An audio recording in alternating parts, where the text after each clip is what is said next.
नमस्कार, आप सभी का स्वागत है। यह मूल अधिकार का दूसरा भाग है। पहले भाग को हमने पढ़ा, उसमें 3 मौलिक अधिकारों के बारे में पढ़ा। बाकी शेष बचे 3 मौलिक अधिकारों के बारे में इस वीडियो में हम पढ़ेंगे। हमारे संविधान में कुल 6 प्रकार के मौलिक अधिकारों का उल्लेख किया गया है, जिसमें से 3 हम पढ़ चुके हैं और बाकी का शेष 3 हम पढ़ेंगे। तो चलिए शुरू करते हैं। मूल अधिकार, यह संविधान के भाग 3 में उल्लेख है। अनुच्छेद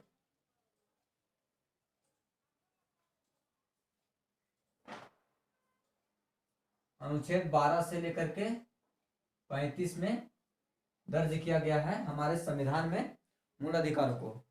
यह जैसे कि हमने पहले बताया था कि यह अमेरिका के संविधान से लिया गया है और मूल अधिकार को मैग्ना कार्टा कहा जाता है, जो हिंदी में जिसको बोलते हैं अधिकार पत्र।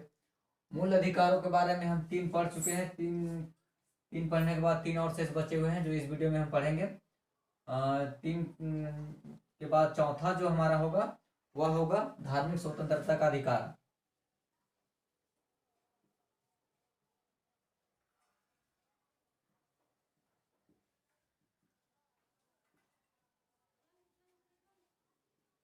यह अनुच्छेद में 4 अनुच्छेदों का उल्लेख किया गया है, यानी कि 25 से लेकर के 28 तक में ये उल्लेखित है। धार्मिक स्वतंत्रता, जैसे कि हम सभी को पता है कि हमारा देश एक धर्मनिरपेक्ष राष्ट्र है और हमारा संविधान यह नहीं कहता है कि किसी विशेष धर्म को विशेष प्रावधान करें। इस तरह से हमारा जो संविधान है, हमारा जो देश है, वह एक धर्मनिरपेक्ष देश है जिसमें सभी धर्मों को समान अधिकार दिए गए हैं और यहाँ के व्यक्ति, यहाँ के नागरिक, हमारे देश के नागरिक किसी भी धर्म को अबाध रूप से मान सकता है, इसका प्रचार प्रसार कर सकता है और इसको चलाने के लिए जो भी रुपये पैसों की ज़रूरत होगा, इसको इकट्ठा करने की जो विधियाँ होगा वो कर सकता है। इस तरह का प्रावधान ये दिया गया है। यह धार्मिक स्वतंत्रता का अधिकार भारत के हर एक नागरिक को प्राप्त है।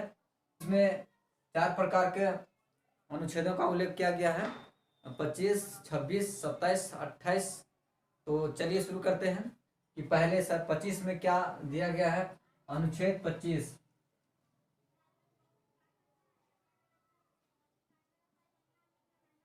अनुच्छेद 25 में है,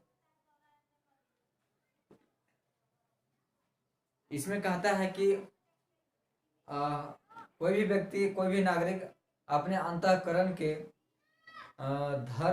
किसी धर्म को अबाध रूप से मानने और आचरण करने और इसका प्रसार करने का अधिकार प्रदान किया गया है। अंतःकरण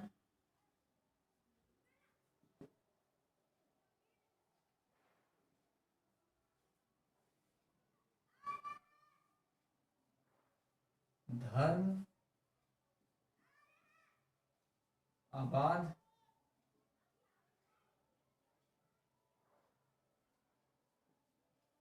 रूप से मानने, आचरण और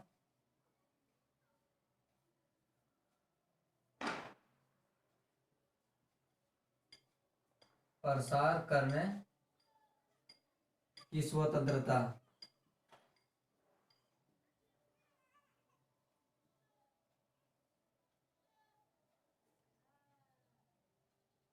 अंतःकरण के धर्म को अबाध रूप से मानने, आचरण और प्रसार करने की स्वतंत्रता भारत के हर एक नागरिक को है।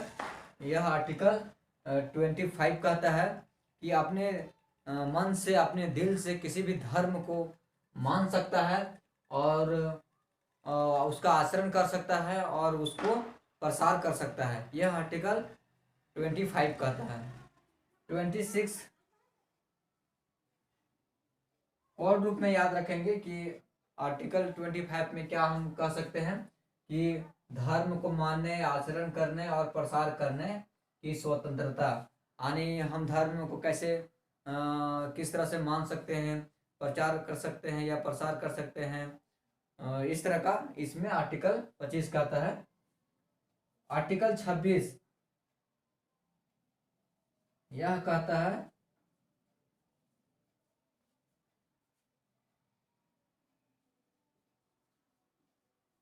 धार्मिक कार्यों का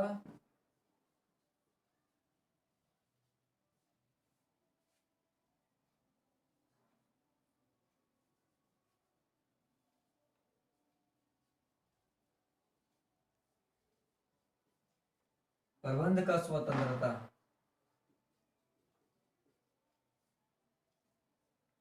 आर्टिकल 26 हमारा कहता है कि किसी भी धार्मिक कार्यों को आप प्रबंध कर सकते हैं। इसकी स्वतंत्रता आपको आर्टिकल 26 में मिला दिया गया है। आर्टिकल 27 कहता है कि धार्मिक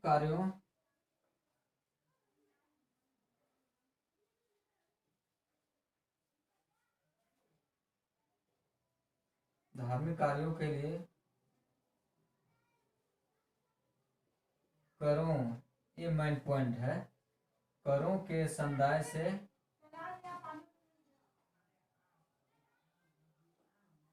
स्वतंत्रता।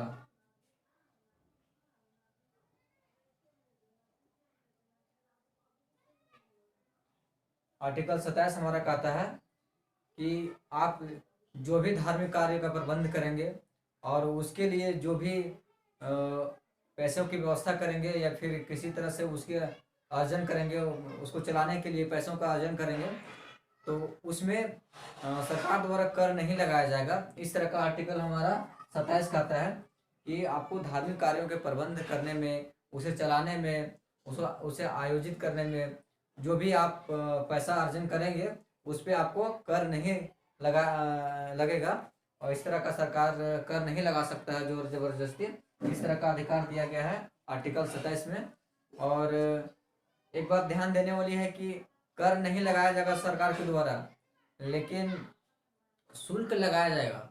मतलब शुल्क सरकार लगा सकता है, इस तरह का है इसमें कि कर नहीं लगा सकता है, ये बात सही है, लेकिन सरकार द्वारा शुल्क लगाया जा सकता है।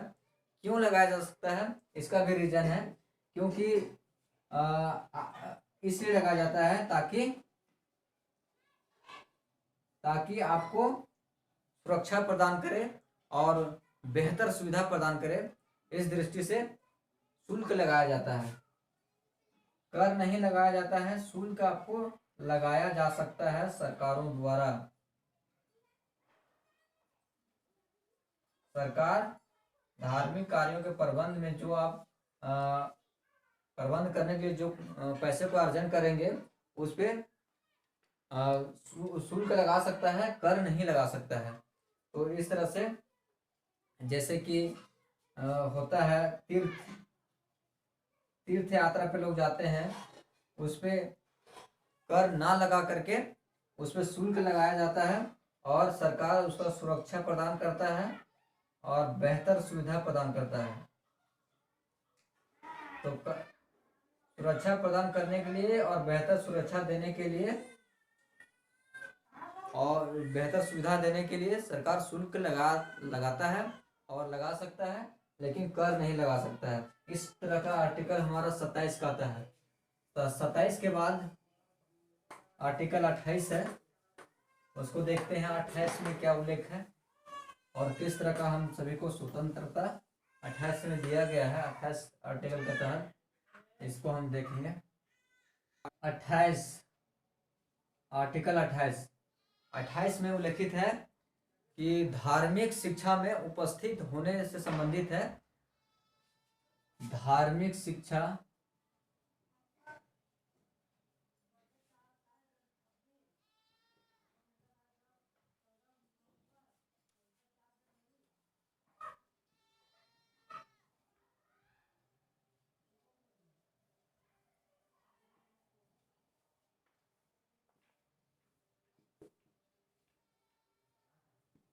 स्वतंत्रता, यानी कि जिस शिक्षा संस्थान को सरकार द्वारा मान्यता प्राप्त है या सरकार द्वारा पोषित है, सरकार द्वारा अनुदान के रूप में मिल रहा है जिस संस्था को, उसमें क्या उपस्थित होने का अधिकार है, या फिर हमारा मनपसंद हम जा सकते हैं, उपस्थित हो सकते हैं या नहीं हो सकते हैं। इस तरह का इसमें कहता है आर्टिकल 28, यानी कि जो भी शिक्षण संस्थान राज्य सरकार द्वारा चलाया जा रहा है, उसमें द्वारा पोषित है, उसमें धार्मिक शिक्षा प्रदान नहीं की जाएगी।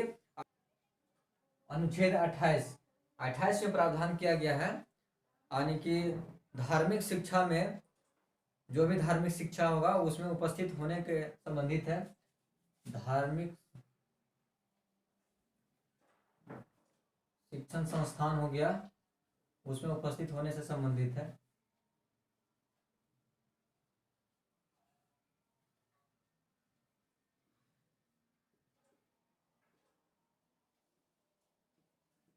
स्वतंत्रता, यानी कि जो शिक्षण संस्थान राज्य सरकार द्वारा पूर्णतः पोषित है, राज्य सरकार से चल रहा है, तो ऐसे शिक्षण संस्थान में क्या होगा कि धार्मिक शिक्षा नहीं दिया जाएगा, धार्मिक शिक्षा नहीं दी जाएगी। और इसके अलावे जो राज्य से मान्यता प्राप्त है या राज्य सरकार द्वारा अनुदान दे है, तो वैसे शिक्षण संस्थान में यह लागू नहीं होता है और उसमें धार्मिक शिक्षा दिया जा सकता है, और जिसमें आपको अधिकार है कि आप उपस्थित हो सकते हैं या नहीं हो सकते हैं। आप पे डिपेंड करता है कि आपको उपस्थित होना है धार्मिक शिक्षा में या नहीं होना है, अपने बच्चों को उपस्थित करवाना है या नहीं करवाना है। इस तरह का अधिकार आपको यह आर्टिकल 28 देता है कि जिस शिक्षण संस्थान में धार्मिक शिक्षा दिया जा रहा है उसमें उपस्थित हो या नहीं हो, ये आप पे निर्भर करता है। ऐसा नहीं है कि शिक्षण संस्थान कहेगा कि नहीं भाई तुमको उपस्थित होना ही है, तो इस तरह का यह प्रावधान नहीं करता है, आपके मर्जी के खिलाफ ये नहीं करता है। आपको अगर मर्जी है तो आप शिक्षण संस्थान में जहाँ पे धार्मिक शिक्षा दिया जा रहा हो उसमें उपस्थित हो सकते हैं और नहीं हो सकते हैं। यह आर्टिकल हमारा 28 का आता है। तो इस तरह से ये जो था धार्मिक स्वतंत्रता का अधिकार, इसमें 4 आर्टिकल को हम विस्तार से हम लोग पढ़े। 5वां जो हमारा है वह है संस्कृति एवं शिक्षा संबंधी अधिकार।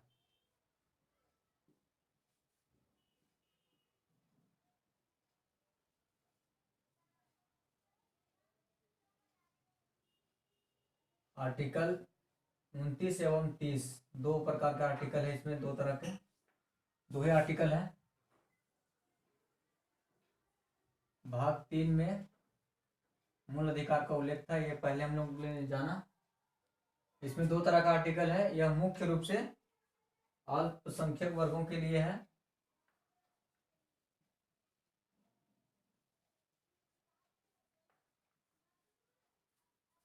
अनुच्छेद 30,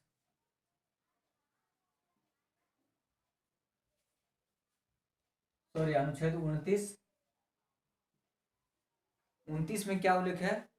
29 कहता है अल्पसंख्यकों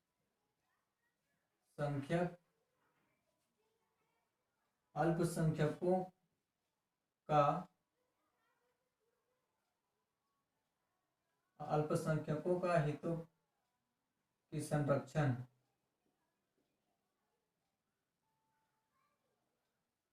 अल्पसंख्यकों को हितों का संरक्षण प्रदान करेगा। अनुच्छेद 29 इसमें है कि किन किन हितों का संरक्षण प्रदान है, तो वह है बोली, भाषा, लिपि, संस्कृति, इस तरह का जो भी चीजें हैं।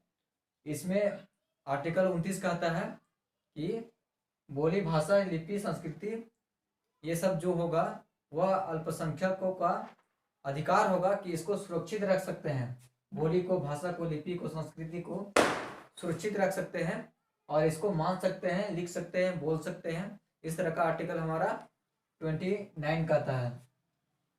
30, इसके बाद 30 जो है वह कहता है कि शिक्षा संस्थान की स्थापना एवं प्रशासन करने की अधिकार।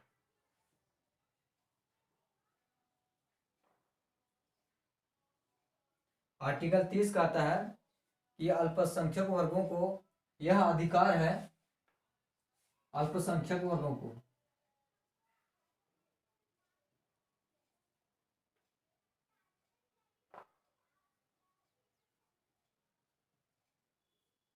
अल्पसंख्यक वर्गों को यह अधिकार है कि वह अपनी रुचि का, अपनी मनपसंद, अपनी पसंद,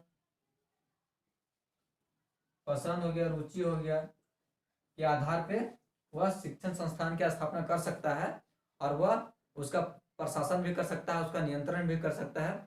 इस तरह का आर्टिकल 30 कहता है।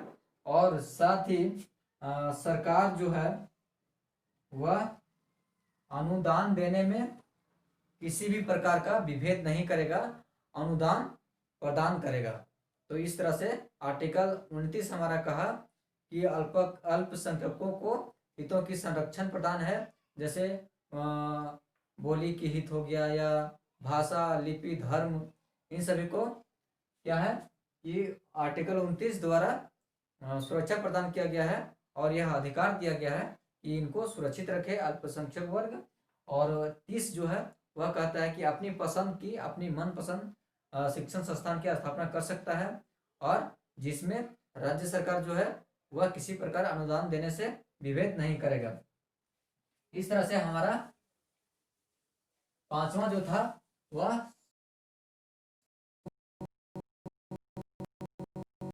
के हितों से संबंधित था।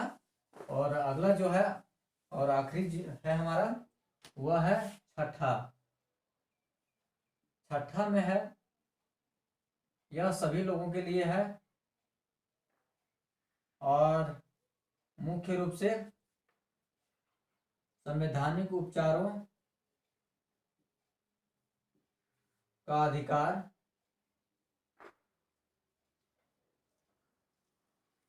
यह सर्वोच्च न्यायालय से संबंधित है। आर्टिकल इसमें एक ही है 32, यह सर्वोच्च न्यायालय से संबंधित है क्योंकि सर्वोच्च न्यायालय 5 प्रकार के रिट्स इस अनुच्छेद के तहत जारी करता है, जिसमें से पहला है बंदी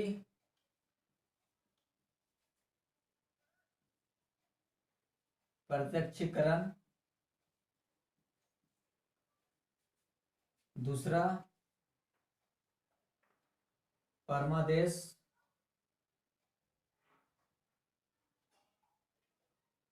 तीसरा प्रतिषेध,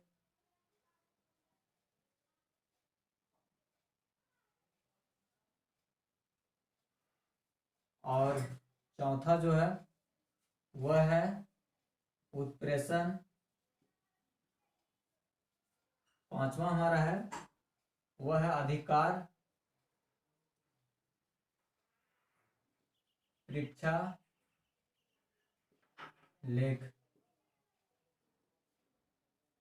इन 5 तरह का रिट जारी कर सकता है उच्चतम न्यायालय, वह समादेश जारी कर सकता है। 5 प्रकार का समादेश जारी कर सकता है जिसको इंग्लिश में कहते हैं रिट। तो पहला जो है बंदी प्रत्यक्षीकरण, इसमें किसी व्यक्ति के प्रार्थना पर जब किसी व्यक्ति का गिरफ्तारी होता है या बंदी बनाया जाता है तो वह व्यक्ति सर्वोच्च न्यायालय से प्रार्थना करता है और कहता है कि हमको अवैध रूप से गिरफ्तारी किया गया है। तो उस कंडीशन में सर्वोच्च न्यायालय बंदी जो बनाता है उसको यह आदेश देता है कि आप न्यायालय के समक्ष उस व्यक्ति को प्रस्तुत करें, जिससे कि न्यायालय उस व्यक्ति को गिरफ्तार या बंदी बनाने का कारणों पे विचार कर सके। इस तरह से पहला में है कि न्यायालय द्वारा आदेश दिया जाता है कि जो भी व्यक्ति को आपने गिरफ्तार किया है उसको न्यायालय के समक्ष प्रस्तुत कीजिए एक निश्चित समय में, जिससे न्यायालय बंदी बनाए हुए कारणों पे विचार कर सके। और हमारा जो दूसरा है परमादेश है, तीसरा प्रतिषेध है। परमादेश जो है व्यक्तियों से संबंधित है और अधिकार परीक्षा लेख ये भी व्यक्ति से संबंधित है और ये दोनों न्यायालय से संबंधित है। तो परमादेश में है जो कि अधिकारी से संबंधित है और पांचवा नंबर जो है यह अधिकारी से संबंधित है।